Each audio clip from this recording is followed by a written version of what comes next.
Hello everyone, welcome back to my channel Eminence. ഈ video ഇടാൻ കുറച്ച് ലാഗായെന്നറിയാം. ഡേ 3 ഓഫ് കമ്പോസിഷൻ കോർണർ എവിടെ വരെ ആയിരുന്നു നോക്കാം.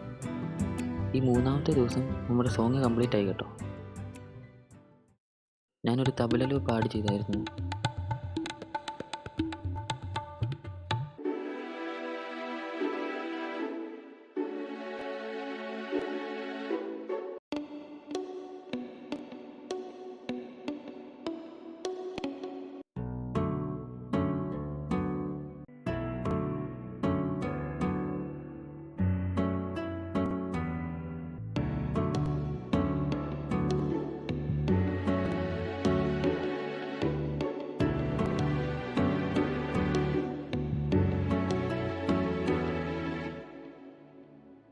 ബാക്കിയെല്ലാം കഴിഞ്ഞ വീഡിയോയിൽ കാണിച്ചൊക്കെ തന്നെ.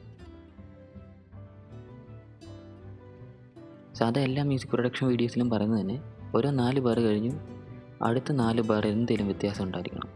ഒരു പുതിയ ഇൻസ്ട്രുമെൻ്റ് ഇൻട്രൊഡ്യൂസ് ചെയ്യുക, അല്ലെ കുറേ യൂസ് ചെയ്തത് മാറ്റണം. പിന്നെ അത് ഓവറോൾ പ്രോഗ്രഷനായിട്ടൊരു ബന്ധമില്ലാത്ത മാറ്റങ്ങളൊന്നും കൊണ്ടുവരരുത്.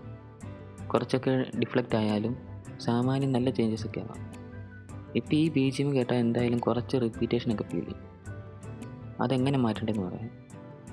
ആദ്യം പറഞ്ഞ പോലെ ഓരോ 4 ബാർസിലും പുതിയ ഇൻസ്ട്രുമെൻറ്റ്സ് നമ്മൾ ഇൻട്രൊഡ്യൂസ് ചെയ്യണം. വോക്കൽസായിട്ടോ വോക്കൽസിൻ്റെ അഡ്ലിബായിട്ടോ ഒക്കെ ഇൻട്രൊഡ്യൂസ് ചെയ്യാം, അല്ലെങ്കിൽ ഇൻസ്ട്രുമെൻ്റായിട്ട് ഇൻട്രൊഡ്യൂസ് ചെയ്യാം. പിന്നെ ഡ്രമ്മിൽ കുറച്ച് മാറ്റങ്ങളൊക്കെ കൊണ്ടുവരാം. ഓരോ സ്ഥലത്ത് എഫക്റ്റുകൾ നമുക്ക് ആഡ് ചെയ്യാം. ഇതിലാദ്യം പറഞ്ഞ 2 സ്റ്റെപ്പ് ഞാൻ ആൾറെഡി യൂസ് ചെയ്തിട്ടുണ്ട്. ഇനി അഡ്ലിബ് അത് ചെയ്യാനുണ്ട്. അതുകൂടെ ആഡ് ചെയ്താൽ ആ റിപ്പീറ്റേഷൻ ഫീൽ അങ്ങ് പോകും. പിന്നെ അഡ്ലിബ് നമ്മൾ വോക്കൽ റെക്കോർഡിങ്ങിനും കൂടെ ആയിരിക്കും ചെയ്യാം കേട്ടോ. ഈ BGM മാത്രമായിട്ട് കേൾക്കണമെങ്കിൽ എൻ്റെ വെബ്സൈറ്റിൽ ഞാൻ ഇട്ടിട്ടുണ്ട്. അതിൻ്റെ ലിങ്ക് ഞാൻ ഡിസ്ക്രിപ്ഷനിൽ കൊടുക്കും. സോ ഇന്നത്തെ വീഡിയോ വൈൻഡപ്പ് ചെയ്താലോ? ആൾറെഡി ലിറിക്സ് ഒക്കെ എഴുതാൻ തുടങ്ങിയിട്ടുണ്ട്. നെക്സ്റ്റ് 2 വീഡിയോസ് ലിറിക്സ് എഴുതുന്നതിനെ പറ്റിയായിരിക്കും കേട്ടോ. അപ്പോൾ ലിറിക്സുമായിട്ട് നമുക്ക് അടുത്ത വീഡിയോയിൽ കാണാം. It's me eminence. ബൈ.